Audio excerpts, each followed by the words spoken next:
Alhamdulillah selesai makan nasi lemak. Dia tahan juga nasi lemak kedai-kedai macam ni. Dia okey lah. Kadang setengah-setengah orang dia, setengah-setengah orang bandar lah kan. Dia suka Bismillahirrahmanirrahim. Setengah-setengah orang bandar ni dia suka makan dekat kafe-kafe. Saya ada jugalah makan dengan kawan-kawan dekat kafe-kafe. Ambil syafaat orang have ni kan. Tapi dalam musafir saya ni, saya singgah sekejap dekat ada satu kedai ni. Dia antara jalan Jenjarum nak ke Banting, saya rasa lepas pada Sungai Manggis ni, dekat Kuala Langat lah. Layan lah dia nasi lemak dia. Kemudian ada sambal. Lepas tu makan dengan telur goreng. Okey lah, Alhamdulillah lah. Dapat lah kan. Nak menambahkan perut yang gendang gendut tali kecapi ni. Nak menambahkan lagi meriah isi perut. Apa nak cerita ni hari ni saya rasa saya nak cerita berkenaan dengan sabar dalam menghadapi ujian. Sambil-sambil saya cilok-cilok secara sopan ni. Banyak pula kereta ni. Jalan ni bukan jalan macam jalan highway, sebab dia dua hala macam ni kan. Jadi nak memotong kena hati-hati, sebab jalan ni pun saya rasa jalan ni macam jalan utama juga ni. Jalan ni kalau ikut daripada signboard yang saya tengok tadi, dia boleh pergi ke Nilai, boleh pergi ke KLIA, ke Putrajaya pun boleh.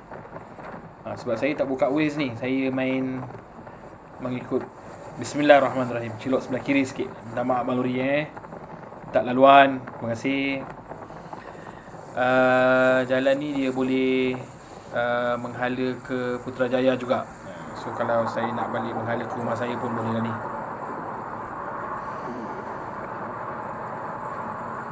Apa dia tulis tu? Kota Industrial Park.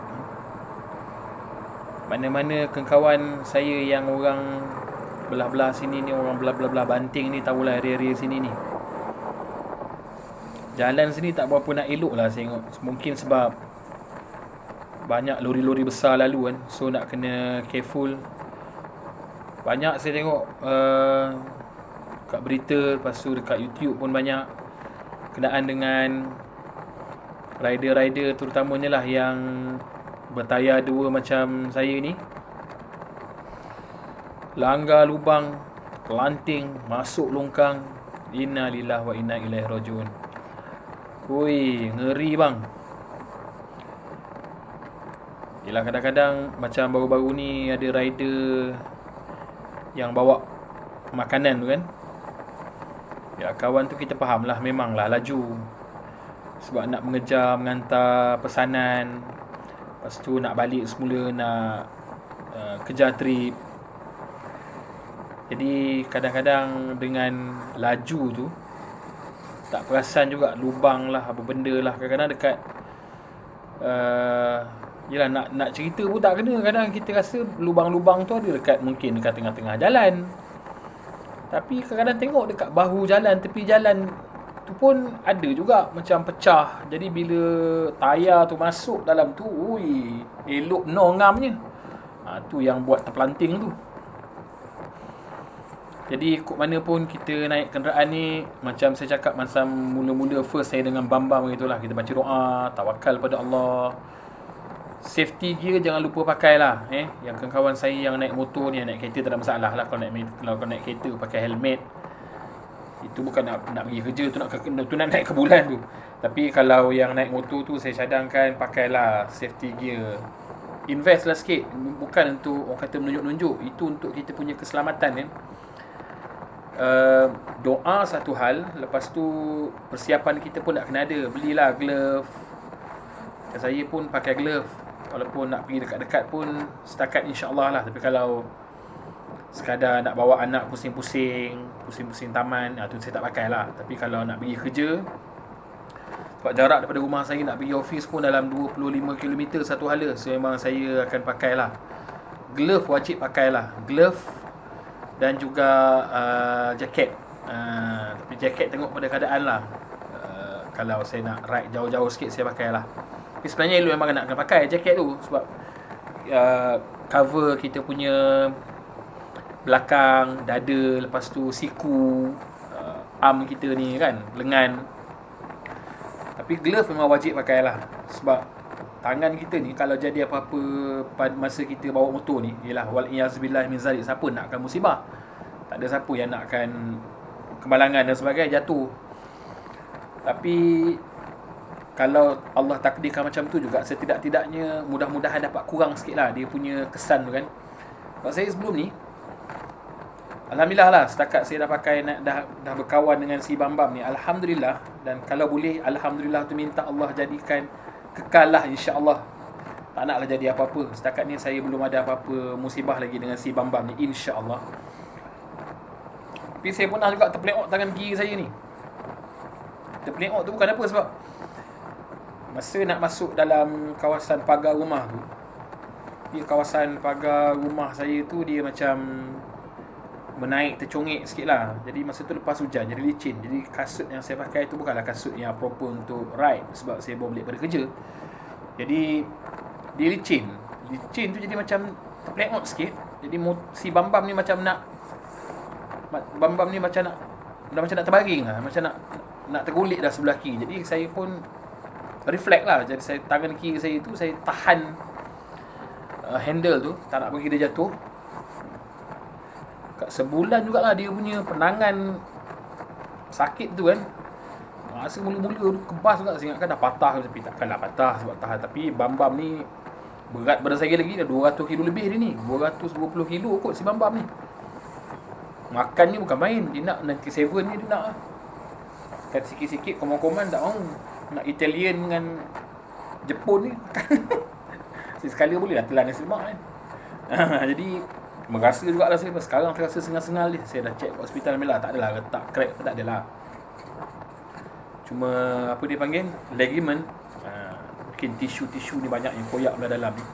Jadi nak boleh ke baik pulih ni masalah. Jenuh juga nak ngikut lori ni.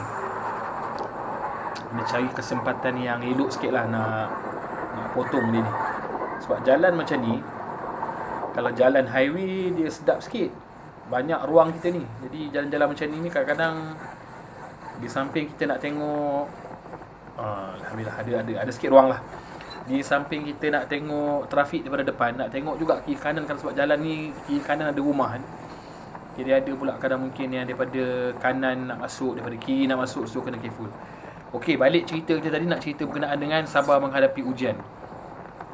Sekarang ni dengan musim-musim hujan, orang kena banjir dan sebagainya, ini memang satu ujian yang sangat besar lah. Saya sendiri alhamdulillah saya tak pernah kena lah ujian banjir ni. Cuma saya pernah lah pergi mengikuti misi untuk bantu kawan-kawan ke, orang kata apa namanya, tempat-tempat yang banjir ni. Memang saya tak nafi lah, kerugian daripada segi wang ringgit tu dah confirm lah. Terutamanya kalau setengah-setengah tempat yang memang tiap-tiap tahun dia akan berhadapan dengan ujian ataupun musibah ni.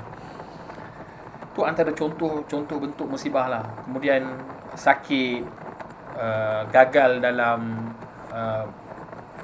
kerjaya, gagal dalam perhubungan rumah tangga, gagal dalam pertunangan, gagal dalam perniagaan. Itu semua benda-benda yang tak ada siapa pun nak sebenarnya. Sebab tu Allah dah ajar kita, bila ada je musibah, benda yang pertama kita kena buat, kita kena sebut inna lillahi wa inna ilaihi raji'un. Itu ayat Quran sebenarnya. Itu bukan doa biasa, bukan zikir biasa ataupun sekadar lafaz bahasa Arab yang biasa. Itu ayat Quran. Maksudnya daripada Allah kita datang dan kepada Allah jugalah kita dan urusan kita akan dikembalikan. Nampak tak macam mana Tuhan mengajar kita untuk kita kembalikan persoalan hidup kita ni kepada Allah Subhanahu Wa Taala. Kalau kita kembalikan semula kepada Allah, insya-Allah kita akan rasa ada kekuatan dan juga ada jalan untuk kita mengatasi masalah dan ujian tu. Tapi kalau kita tak faham bahawasanya memang selagi mana kita hidup ni kita ada ujian dan dugaan yang perlu kita tempuh, yang wajib kita tempuh, kita akan rasa benda-benda tu macam seolah-olah macam Allah tak sayang kita, Allah tak peduli pasal kita, kenapa ujian ni kena pada kita. Saya ada beberapa kisah dan kawan lah saya tak mention lah kat sini, sekadar untuk kata berkongsi pengajaran dan juga cerita dengan kawan semua. Bila ada family yang ditimpa musibah, contoh ada mak sakit. Bila mak dia tu sakit, dia punya merungut lah, aduh kenapalah dia, bukan dia yang sakit, kenapalah Allah bagi mak dia sakit, mak dia lah satu-satunya orang yang penting dalam hidup dia. Kalau mak dia mati macam mana. Sebenarnya persoalan mak sakit, siapa sakit apa semua ni, inilah kitaran kehidupan sebenarnya. Kita nak kena faham kalau kita berani memulakan, kita kena berani mengakhirkan. Allah bagi kita atas muka bumi ni, atas dunia ni, semuanya pinjaman kawan-kawan. Bahkan diri kita sendiri pinjaman. Allah boleh tarik anytime, anywhere, every day, every everyone. Nak apa lagi? Semua saya dah sebut tu. Jadi semua Allah akan tarik anytime. Beruntunglah kita kalau sekadar mak kita sakit, walaupun bertahun-tahun, berbulan-bulan, masih ada untung dia. Untung dia apa? Kita boleh jaga mak kita, kita boleh jaga ayah kita, ada pahala dekat situ, kan? Ada pula lori sebiji lagi, saya ingatkan dah potong tadi, dah settle dah, ada lagi ni. Biarkan dia, saya buat slow-slow sambil cerita, tidak tak habis cerita ni. Jadi Allah nak bagi kita pahala dan nak bagi kita nikmat dan pengalaman kita menjaga mak ayah kita yang sakit. Tu penting tu. Tak semua orang ni yang Allah bagi kesempatan untuk jaga mak dan ayah dia. Dan kita nak kena tahu yang bahawasanya bila kita ada kesempatan itu, kadang-kadang mungkin walaupun mak ayah kita sakit, kita jaga. Kita ada adik-beradik, tapi mungkin adik-beradik kita Allah tak pilih untuk jaga, Allah pilih kita. So jangan mungut. Mak ayah kita sakit, bila mak ayah nak sembuh, kan? Kalau mak saya mati, biarlah saya mati dengan mak saya sekali. Kau biar betul, kan? Ya ke? Kan, kalau betul-betul Allah tarik nyawa mak kan, nak ke bumi duduk sekali liang lahat. Sembang agak-agak lah. Itu dah jadi macam orang yang putus asa. Come on lah. Kita berpijak di atas bumi yang nyata. Selagi mana kita hidup, kena dengar betul-betul kawan-kawan ni, selagi mana kita hidup, ujian wajib akan ada dengan kita. Tak kira lah ujian apa benda sekalipun. Putus cinta ke, putus hubungan perkahwinan ke, hilang mak ayah ke, abang meninggal aksiden ke, lembu kita meninggalkan kita ke, apa saja, whatever lah, pasti ada ujian.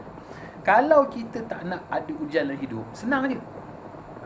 Kita kena duduk di dalam satu rumah yang dalamnya berapa? 7 kaki. Yang ada liang tu, tu dah tak ada ujian dah untuk hidup. Tapi kok mana pun ada juga ujian di alam sana. Jadi selagi mana kita hidup, kita ada ujian. Itu nak kena faham. Yang kedua, bila Allah bagi kita ujian, Maha pengasih dan penyayangnya Allah ni, Allah akan beri juga jalan penyelesaian. Jangan bimbang, jalan penyelesaian tu akan datang melalui mungkin kawan kita, guru-guru kita, orang keliling kita, saudara mara kita. Yang penting kita kena sabar, tabah dan sabar menghadapi ujian. Okey, insya-Allah kita jumpa lagi next time, next video. Jaga diri baik-baik, hiasi peribadi dengan akhlak mulia. Assalamualaikum. Bye.